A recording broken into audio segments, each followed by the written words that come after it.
So we have Hannah James with us, which is a series regular on Mercy Street. And Hannah, like myself, believes, I hope, in education and training. Yes, of course I do. Of course you do. Of course you do. Anyway, I knew Hannah before she went to college. She came and interned for us. And tell us about your training. And if you're going to be an actor, must you go to theater school? So I have never believed that you absolutely have to go to drama school. I know that I needed to go because I needed some more time to sort of grow up and become more mature and confident in myself in order to carry myself into an audition room or in front of producers or interviews or whatever it was. But I feel like acting is a human experience, and anybody who has lived their own life and has their own experiences, if you can portray that on film or the stage naturally, then I think that's an incredible gift, and I don't think that you need to go through classes or physical, like, you know, voice training or sort of movement classes. They were helpful so that for me, in that I was able to sort of explore who I was and understand who I was and then hone my experiences and use them. But I think that some people don't need that sort of rigidity. And you're talking about the rigidity, or clarify if I'm wrong, the rigidity of kind of a 4-year formal training program. Yeah, so I went to Guildford School of Acting, which is a classical English training drama school. We had 3 years, and it was, you had naturalism, and you had clowning, and you had the dancing, and the acting, and the singing, and the voice training. So yeah, it was rigid in a sense that there was a format that we followed, and after we graduated, we had certain credits. We were automatically accepted into equity.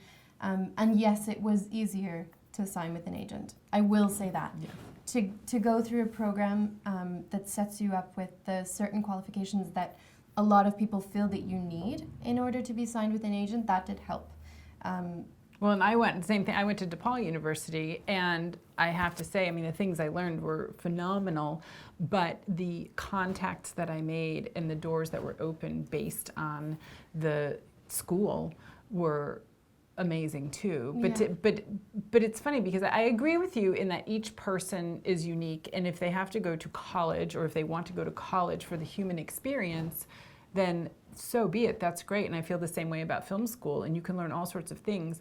But I do feel like knowing yourself, knowing your craft, having those tools and having them really honed does require some sort of formal education, meaning, are you taking classes with somebody? Do you have a coach? I mean, if you're completely all by yourself reading books, I think that doesn't necessarily serve your craft as well as constantly practicing. And you know, it's like yoga, it's a practice. You just keep doing it, and if you have other people. You need to use your instrument, which is your body as an actor. And even when I did 3 years of drama school, and it was, you know, 9 hours a day for 3 years, and when I graduated, I went straight back into classes. So I went into an actor center, and I started doing film classes and different sort of strategy, business planning on how to sell yourself as an actor. So I didn't believe that even after I was finished training, I wasn't an actor that was sort of ready to go and work. Yeah, I was working, but I also learned more on my 3 months at Mercy Street on set than I ever did in drama school or high school or whatever. Any time on stage, I learned so much more sort of in it and doing it. And then even when I left, I went back to a once-a-week class. So as long as you're still exercising all of those muscles, I think it's really And I think important. that's the beauty of this business, is we all learn on productions because you're so immersed. I mean, it's an immersion program, really. Yeah. You know, it's like learning another language.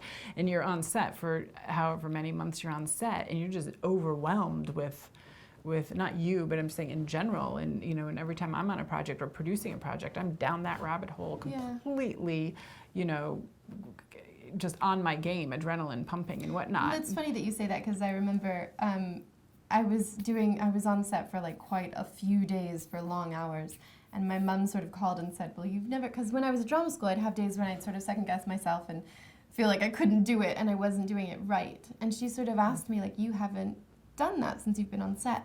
And I felt like I was so immersed in it, and we were doing so much all at the same time, and adrenaline was pumping, that I didn't have time to not do it. So I didn't really flounder, because I was like, well, I have to do it. I didn't have an option, or I didn't have a choice.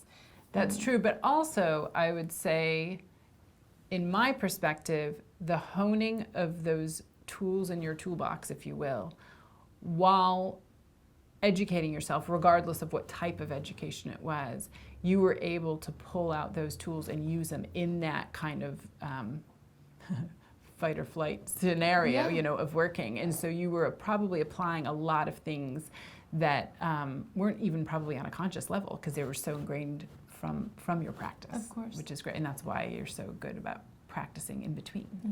Well, I enjoy it too. I think all of us actors Exactly. usually sort of have to love what you do to stick with what we do. So Exactly. we kind of want to keep practicing. Cool. Thank you for You're sharing your welcome. info on education. Of course. Very cool. Thanks everyone for watching. Subscribe. Subscribe.